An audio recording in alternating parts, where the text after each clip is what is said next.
Hola, esto es Código JS.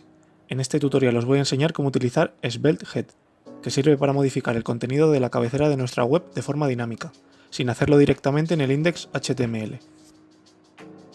Para empezar, este es el index HTML que se crea por defecto en nuestro proyecto de Svelte. Desde aquí podemos modificar la metainformación de nuestra aplicación y añadir links como puede ser el de Bootstrap o el de Material Icons.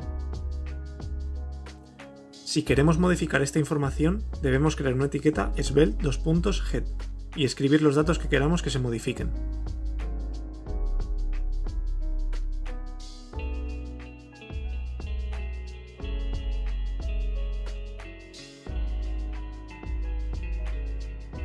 Esto es muy útil cuando tenemos una app con diferentes rutas y queremos modificar el título u otra información dependiendo de esta.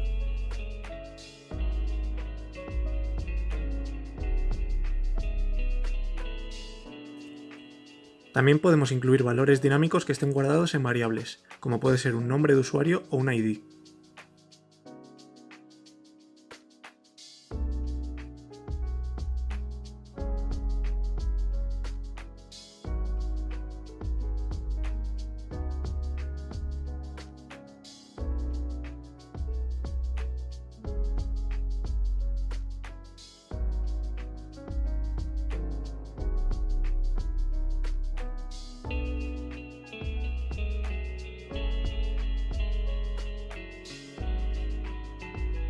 Y así es como se usa SvelteHead.